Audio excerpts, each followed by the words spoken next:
Hey, like, share, subscribe. This is part 2 of suicide. I was last talking about how, you can be affected spiritually, emotionally, and you can be affected mentally, emotionally, and spiritually by evil entities as well as people, right?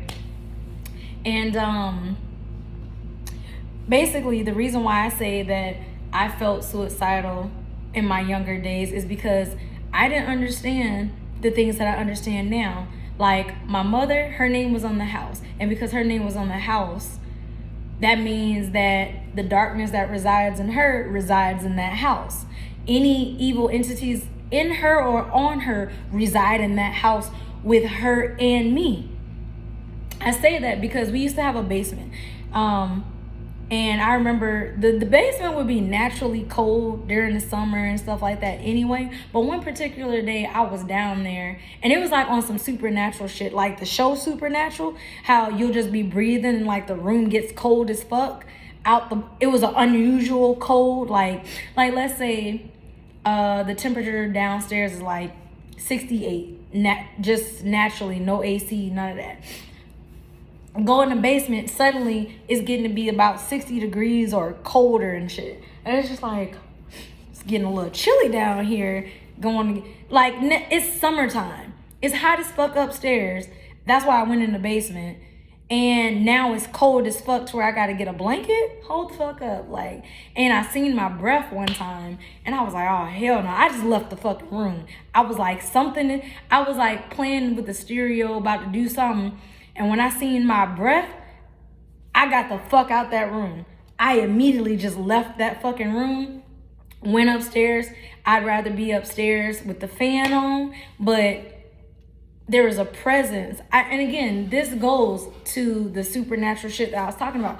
I couldn't explain why the fuck I saw. It's like when you outside in the cold and you breathe out and you can see your breath. That is literally how it was in the basement. And I got the fuck out of there as quick as I could. And I just went upstairs. And I'd rather be sweating than to be downstairs, whatever the fuck that was. Or whatever.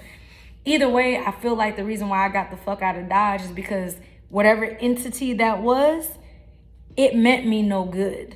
You know what I'm saying? And on a spiritual level, my spirit, my soul knew that. That's the reason why I had the instincts to get the fuck out of there.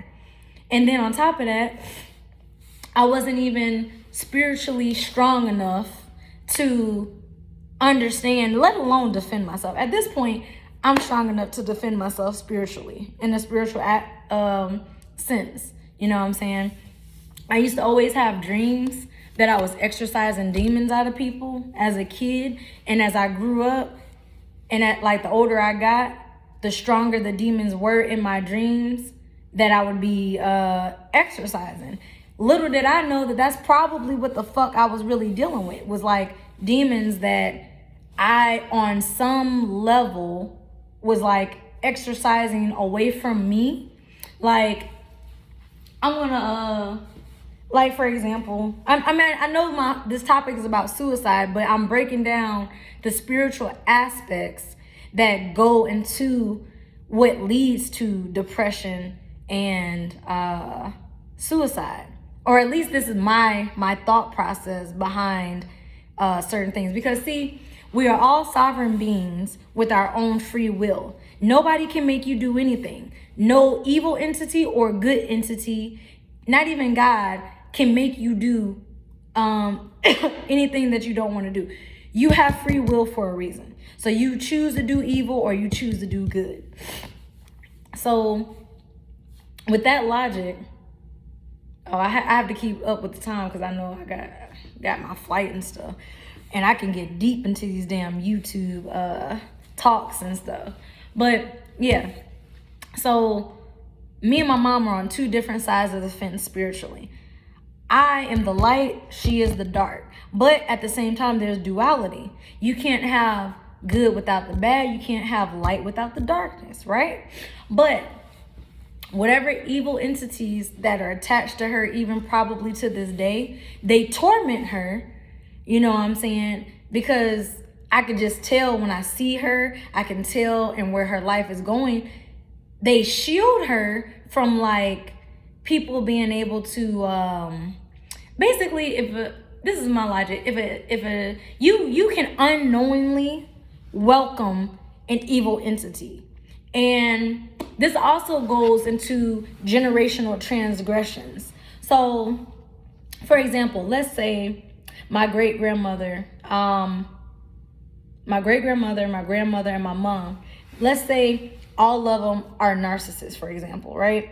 Let's just say they're all, I know my mom is, but I don't know about my great-grandmother or my grandmother, but let's say they all are, right? That would be a generational curse to me, because my mom did try to like mold me to be a baby narc, right? But I have my own path that I chose to say, nah, fuck that shit. I would never go and do somebody the way that you are doing me. Inflict pain on someone knowingly, intentionally, laughing and smiling and taking pleasure and joy in someone else's pain. I don't have the heart. My soul won't even allow it. You know? And I'm here. I feel like my ancestors chose me to be the one to break the generational curses, and that's why things were so hard, so heavy, so burdened. Like, for real, I got some spiritual hitters in the spiritual realm that if you really think that you can fuck with me, you gotta go through them. You might be thinking you playing me, but trust and believe they gonna be on your ass. They gonna tear you up in the spiritual realm. Like, when it comes to the spiritual realm, I am careful about who I deal with or how I treat people. I try to just treat all people good. You know what I'm saying? But if I need to cut you off or I need to put you in your place, it is what it is. But as far as like doing you harm, no. Because one, I got to answer to that in the spiritual realm. You know what I'm saying? I got to answer to that bad karma when it comes back around my way, because karma, she don't forget names. She takes names and she whoops ass, okay? And that's exactly why all the narcissists in the world are going through all this, oh my God, woe is me, and da da da da da da da da da. I shouldn't feel bad. Like my cousin, I'm not gonna feel bad that you're homeless and on the streets or whatever the fuck. Shit. You chose to be the way that you are. So those are the consequences. I'm not going to deal with your bad energy. And this is, again, what the spiritual shit is, right? And this is why I said my name is on the lease of my apartment. Therefore, I embody good spiritual energy. My ancestors, they live in the house with me. You know what I'm saying? I can't see them, but I can feel their presence, and I know that it's not an evil presence. You know, 5 of them walk with me every fucking day. They're in this hotel room right now. This is also the reason why I don't fear where I go. I don't fear anything that I do, because I know that they walk with me, that they're helping guide me, that they're helping me in anything that I need. And all I have to do is ask. You know what I'm saying? Hell, to be honest, you know, I could sit there and pray to God, the universe, whatever you want to call it, Buddha, whatever, whoever you believe in, you know what I'm saying? And generally things always work out for me. That's the reason why I be like, man, things look like it's bad. Like, looking back over my life, I used to be like, man, my life was horrible, blah, blah, blah, blah, blah, blah. But when I really think about how far I've come, and on the other side of that dark ass fucking cloud, I still kept my light. My light never burned out. It was close. It was close. And this is why I said things are spiritual first, because I had an image that kept coming into my mind. It was an image of a flame. Hold on, I'm about to go grab my lighter because I'm going to use this as an analogy.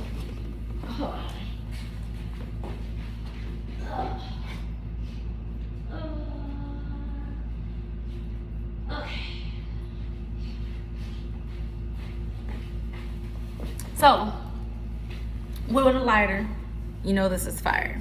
So, in this flame, you have that blue part, which is the hottest part of the flame. Then you have the orange part, which technically would be the ember of the flame. It's really 2 elements to make a flame. Anyways, I used to be a pyro head as a kid, so I used to play with fire all the fucking time. I used to get my ass whooped for it. But I just love fire. I don't play with it as much now. I mean, I use it to burn candles and shit or whatever, but I was fascinated with fire as a kid. I can't explain why, but yeah. But anyways, so just like this flame, right? Damn, that shit got hot real quick.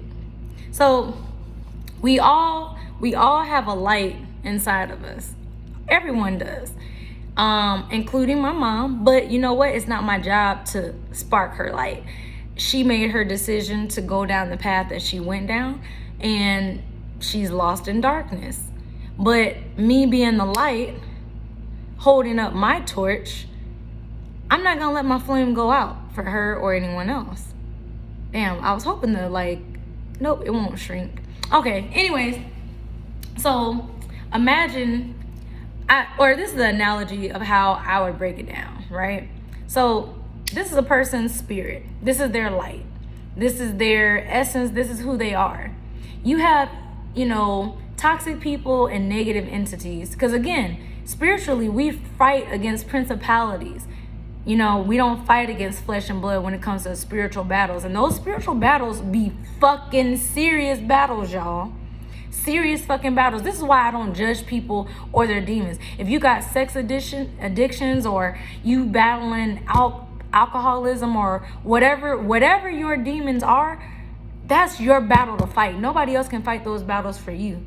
You have to make the decision to let your light shine, or you just gonna let other people and them entities blow that bitch out. You know what I'm saying? And I just had an image of a flame in my mind. And the flame was getting smaller and smaller and smaller. I don't know for all of y'all, again, I'm a millennial, I'm a 90s baby, but the show Pokemon comes to mind. There's a Pokemon called Charmander. It was an episode where Charmander, he wandered off alone or some shit. He got away from Ash, his trainer, or some shit. And he was left out in the woods in the cold all by himself. It was cold, it was wet, and it was raining. Now, he's a little dragon lizard Pokemon. And basically, his tail has a flame on it. And if that flame goes out, Charmander dies. And on this particularly dark, cold, stormy night, he had no shelter. He didn't know what to do, but he knew he had to do something because his tail, his fire in his tail was slowly burning out. And if it burned out completely, Charmander would be dead. And Charmander is so cute, y'all. Char. Yeah, I love me some Charmander. Yeah, so with that, I forgot exactly what happened in the episode, but something happened. I think his willpower took over. So his flames going out, maybe he was feeling hopeless, like, oh no, I'm gonna die. And then suddenly there was just this boost of willpower. I don't remember if he evolved into Charmeleon or if his willpower just, like on some Super Saiyan shit. And his tail just went from a small flame that was on the verge of burning out to just being super fucking big as fuck. Like it's like Charmander must have made up his motherfucking mind. I'm not about to goddamn die. And whatever willpower or whatever extra strength that he summoned, his flame did not go out. That bitch got bigger. That is literally along the analogies of like the flame that went on in my mind. The flame in my mind was on the verge of burning out. It was like a pilot light. It was just the blue part. And it was just slowly. And I remember I had the thought in my mind, like, what happens if this flame dies? And then a part of me answered, you'll die. And it's like, what? I'll die? And it was along the lines of like Charmander. like I just told you, where if his flame goes out, he was going to die. And then suddenly his willpower came and took over, and it just got bigger. I feel like that's what happened with me. My willpower, wherever the energy came from, whether my ancestors or my spiritual team gave it to me, or whether I really can't explain it, but a whole bunch of willpower that I did not have came out of nowhere, and that flame got huge. It is now to the point that no one else can put it out. You know, a fire truck can come, you could probably try to use nitrogen. Ain't nobody about to put the shit out. That's what I know. The bitch is gonna keep burning. So that's how I would describe, like, you know, along the lines of like depression. You know what I'm saying? It's like somebody's light is slowly burning out. And it's slowly burning out because of the pain or whatever they're going through. Because everybody's situation is different, but nonetheless, the pain, you know what I'm saying? And some people have that willpower that kicks in that is just like, nah, we gonna push through this shit. And they just super saying they shit. They fucking just goddamn level the fuck up, you know, spiritually anyways. And then you have some people who are just more so, you know, on the weaker side, and they end up unfortunately taking their lives. But I'll never forget the words my best friend told me. She told me that if I killed myself, I'm selfish. Now, that's nothing that I expected to hear. I actually thought she was going to say something along the lame lines of like, if you kill yourself, you're weak. And I agree with it. It does make you weak because, you know, life is hard. It can be anyways. It's challenging. It has its challenges, its obstacles or whatever. But you have to make that choice of, you know, are you going to fight or are you going to give up? And in the case of my mom, I really feel like if I would have died, she wouldn't have gave a shit. She would have cried and boo-hooed her fake ass tears in front of family. And then I would have been soon forgotten. And that's a hurtful truth, but it's the truth. I really truly feel like that. And I was just like, it's okay. You know, she doesn't have to miss me. But it was nice to know that other people would. That other people would miss me because they care and they love me or like me.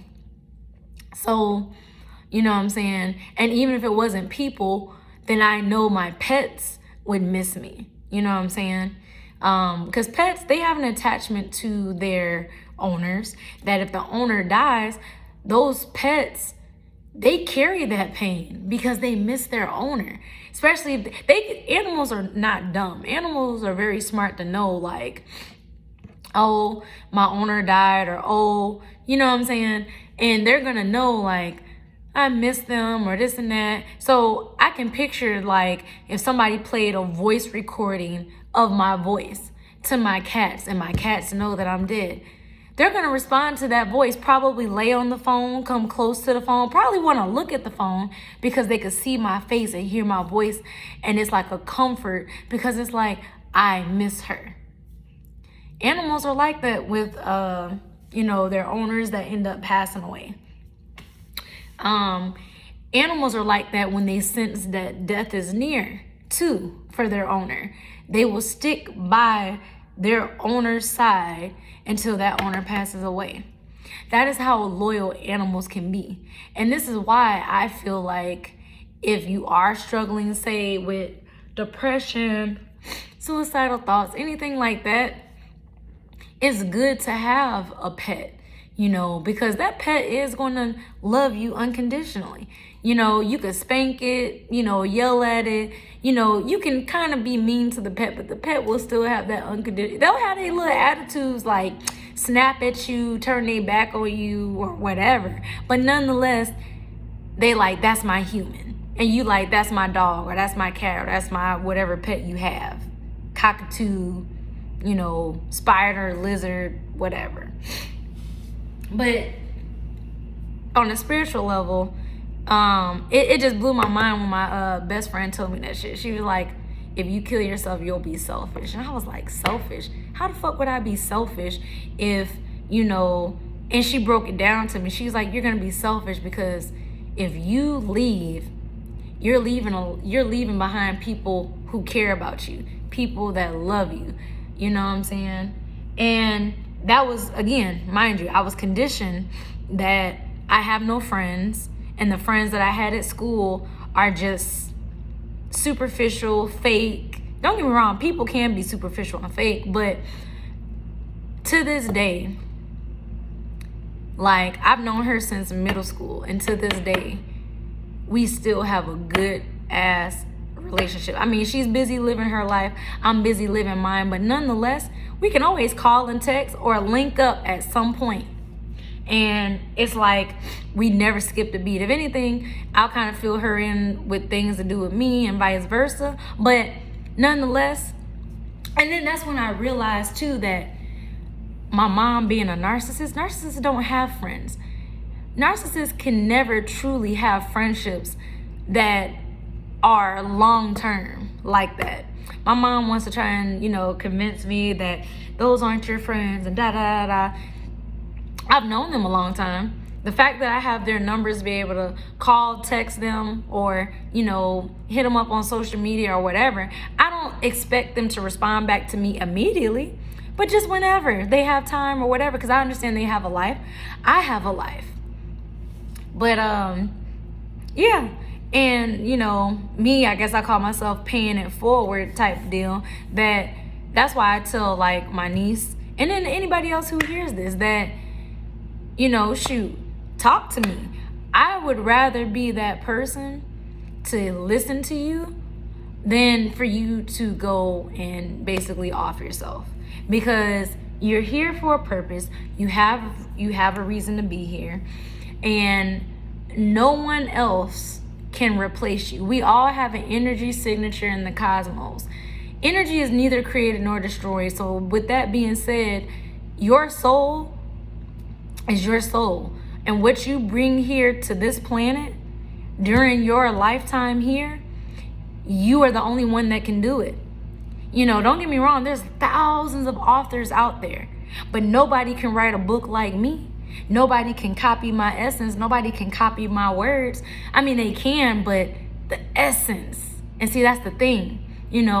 I was given, like, my niece, she felt replaced or whatever by, like, some dude she was talking to or whatever. And I told her, I said, you are irreplaceable.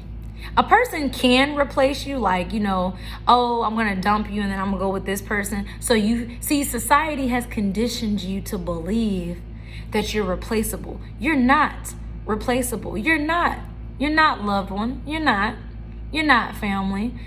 You are the only you in the entire multiverse, universe, cosmos, whatever the fuck.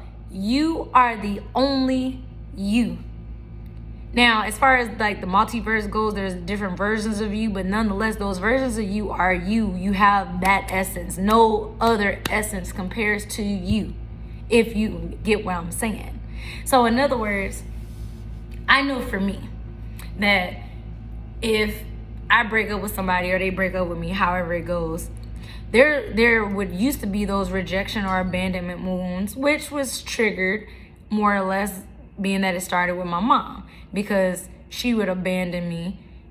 She rejected me. And because I didn't know how to fill those voids and those wounds within myself, you know what I'm saying, that would cause me to, like, latch on or to, hold on. Now that I've, like, learned to identify certain things within myself, I'm okay with being rejected. I'm okay, because rejection is protection. Don't get me wrong, I ain't gonna lie and say my feelings wouldn't be hurt, but nonetheless, it is the long-term effects that if this person rejects me or, we go our separate ways, cut each other off, whatever, I know that I'm going to survive. And I know that I have to bring my dreams and my hopes into fruition. You know what I'm saying? Like, I have a light in this world to bring. There's a light inside of me. I'm gonna let it shine. Let it shine, let it shine, let it shine. No, I ain't about to start that church shit. But nonetheless, you know what I'm saying? I got a light, and I'm gonna, this little light of mine, I'm gonna let it shine, let it shine, let it shine, let it shine. Literally, I don't know why the fuck that song came to mind, but that's literally how I feel, and you should feel the same way. Let your light shine. Because at the end of the day, loved one, at the end of the day, family, like, for real, that's the reason why I have no problem telling someone, like for real, like, words of affirmation go a long way. I don't have a problem telling somebody, if nobody ever told you that they're proud of you, I want you to know I'm proud of you. You know, if somebody shares good news with me, I'm happy, and I'm genuinely happy for you. I can't speak on other people, because you do have snakes and fake ass people and stuff like that, but that is where discernment comes in. That's where you got to learn to weed people out. And I mean, it is what it is. It's nothing personal. It's just vibrational, baby. You know, it's on a spiritual level. You know, on every level there's a devil. You know, so, and I can say that because I feel like growing up with my narcissistic mom, that every dream that I had that I was exercising a demon, that and the older I get, the demon is getting stronger and stronger. And it was at the last time I even had a dream like that was like February 2020, before COVID, or right around when COVID became a thing. And